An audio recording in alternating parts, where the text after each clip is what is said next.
Ferrari just did the unthinkable. The company built on screaming engines, on V12s, on noise, on emotion, has made a fully electric car. It is called the Ferrari Luce, and almost instantly, the internet turned against it. Some people called it brave. Some called it the future. Others said it did not look like a Ferrari at all. And then the stock market reacted. Ferrari shares dropped by more than 8%. Billions in value were wiped away. All because of one car. One silent Ferrari. So the real question is simple. Did Ferrari just protect its future or betray its own soul? The Luce is Ferrari's first fully electric vehicle. It is not a tiny experiment. It is not a concept car hidden in a museum. It is real. A four-door electric Ferrari with 5 seats, a price of around €550,000, roughly $640,000.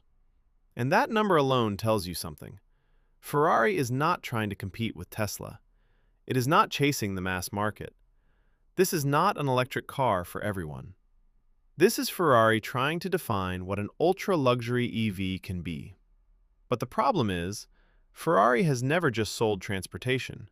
Ferrari sells theater, sound, danger, racing blood, the feeling that a machine is alive. And that is why the Luce became controversial so fast. Because for many Ferrari fans, an electric Ferrari feels like a contradiction. The design made things worse. When the first images appeared, the reaction was brutal. People said it looked too soft, too clean, too unlike the aggressive Ferraris they grew up worshipping.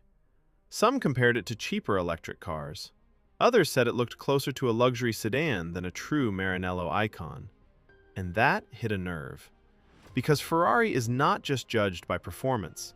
It is judged by shape, by stance, by emotion, by the way it makes you feel before it even moves.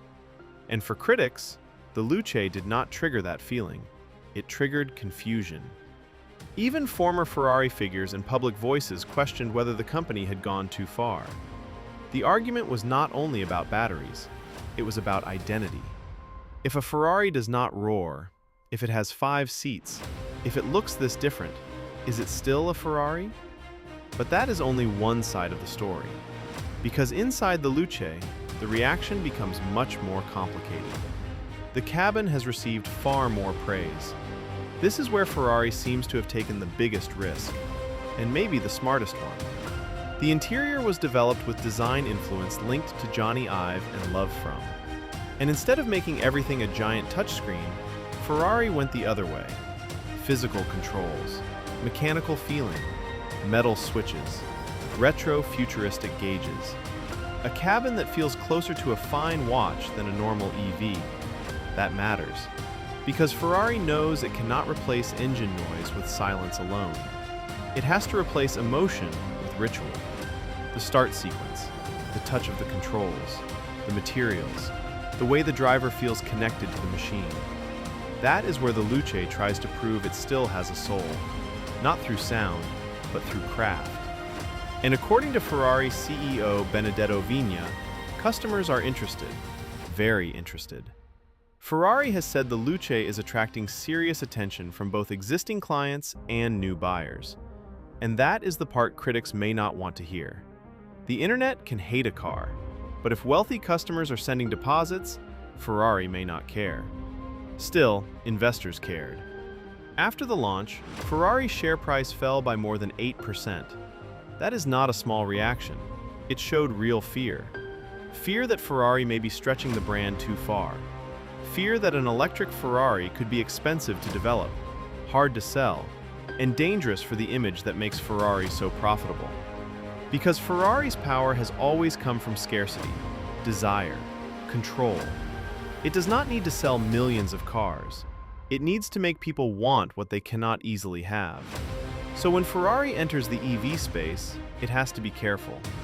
Too common, and the magic fades. Too strange, and the loyal fans revolt. That is why the Luce is such a dangerous move. The price makes the debate even sharper, around $640,000 for a silent Ferrari. That sounds insane.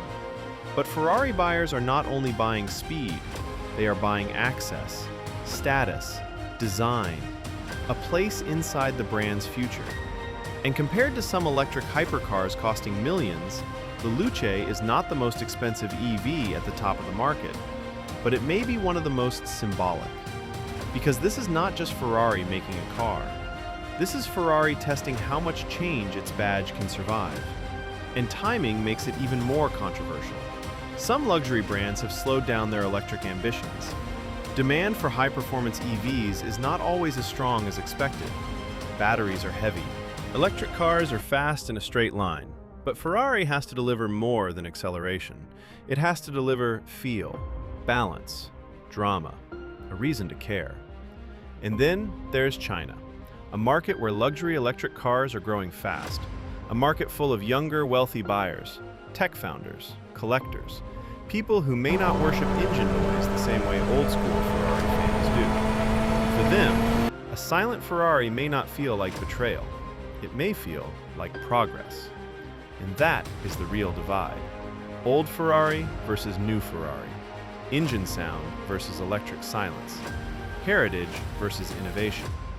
Exclusivity versus expansion. Investor fear versus customer demand. Design outrage versus interior praise. The Luce sits right in the middle of all of it. It is not replacing Ferrari's petrol cars. It is not killing the V12 overnight. Ferrari still plans to sell combustion and hybrid models. But the Luce does something more dramatic. It asks the world to accept a new type of Ferrari. One that does not shout. One that does not shake the ground. One that tries to create emotion in a different way. And that may be Ferrari's biggest risk. Because if the Luce works, Ferrari has protected its future. It has proven that the prancing horse can survive without a roaring engine. But if it fails, it becomes the moment people point to and say, this is when Ferrari forgot what made it Ferrari. So maybe the Luce is not just a car. Maybe it is a test of the brand, a test of the fans, a test of whether soul can be engineered without sound. Ferrari has entered the electric age. But the question remains, is the Luce the smartest move Ferrari has made in decades, or the beginning of Ferrari losing its magic? Comment below. Innovation or betrayal?